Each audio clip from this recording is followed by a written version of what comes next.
ನಮ್ಮ ಊರಿನ ಇತಿಹಾಸ ಹೇಳಬೇಕಾದ್ರೆ ಅಬೂಬಿಲ್ಲಾ ಬೇಕರ್ ಅಂತ ಅವರು ರೆವಿನ್ಯೂ ಕಮಿಷನರ್ ಆಗಿದೆ. ಅವರು ನಮ್ಮೂರಿನಲ್ಲಿ ಈಶ್ವರ ದೇವಸ್ಥಾನ ಪ್ರಾರಂಭ ಮಾಡ್ತಾರೆ. ಜಮೀರ್ ಪಾಷಾ ಅವರು ನಮ್ಮ ಯಲ್ಲಮ್ಮ ದೇವಿಯ ದೇವಸ್ಥಾನ ನಮ್ಮ ಹುಡುಗೂರಲ್ಲಿ ಪ್ರಾರಂಭ ಮಾಡಿ ಅವರು ಪೂಜೆ ಮಾಡ್ತಾರೆ, ಅವರು ಪ್ರಾರಂಭ ಮಾಡ್ತಾರೆ. ಆ ಥರ ಇತಿಹಾಸ ಇರತಕ್ಕಂಥ ನಮ್ಮ ಹಳ್ಳಿ. ರಾಚಯ್ಯನವ್ರು ಬಂದು ನಮ್ಮೂರಲ್ಲಿ ಎಲ್ಲರೂ ಸಹಬಾಳ್ವೆ ಮಾಡಬೇಕಂತ ಸಂದೇಶ ಕೊಟ್ಟಂತ ಇದು. ಪ್ರಭಾಕರ್ ಮಂತ್ರಿಗಳು ನಮ್ಮೂರಿಗೆ ಬಂದಿದ್ರು, ರಾಚಯ್ಯನವ್ರು ಬಂದಿದ್ರು.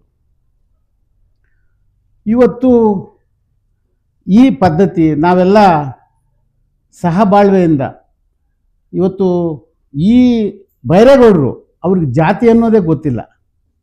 ಅವ್ರು ಯಾರು ಯಾವ ಜಾತಿ ಅಂತ ಕೇಳ್ತಾ ಇಲ್ಲ. ಇವತ್ತು ಕೆಲವು ರಾಜಕಾರಣಿಗಳು ಮುಟ್ಟಾಳ್ರು ಕೇಳ್ತಾರೆ, ಅದು ತಪ್ಪು. ಅದನ್ನು ನಾನು ಅದ್ರ ಬಗ್ಗೆ ಏನು ಹೇಳಕ್ಕೆ ಹೋಗೋದಿಲ್ಲ.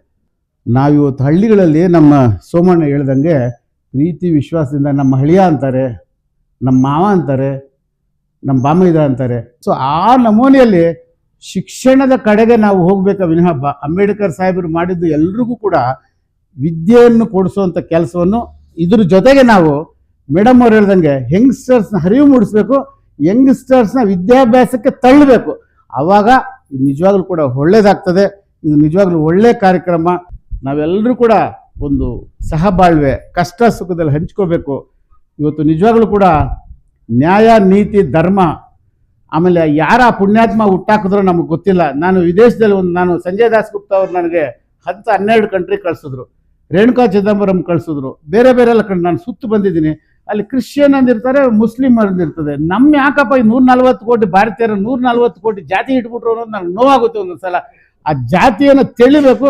ಶಿಕ್ಷಣಕ್ಕೆ ಒಳಕೋದಾಗ ಹಿಂದೂ ಅನ್ನೊಂದು ಒಂದಿರಲಿ, ಇಂಡಿಯನ್ ಇರಲಿ, ಬೇರೆ ಪದ ಇರಕೂಡ್ದು ಅಂತ ನನ್ನ ರಿಕ್ವೆಸ್ಟ್. ಅದಕ್ಕೆ ಯಾರು ವಿರೋಧ ಇದೆಯೋ ಪರ ಇದೆಯೋ ಗೊತ್ತಿಲ್ಲ. ಜಾತಿ ಅನ್ನೋದು ಬೇಡ, ನಾವೆಲ್ಲ ಒಂದು ವಿ ಆರ್ ಇಂಡಿಯನ್ಸ್ ಅನ್ನೋದು ಬರಬೇಕು ಅಂತ ನನ್ನ ಆಸೆ. Thank you. ನಮಸ್ತೆ ಎಲ್ರಿಗೂ.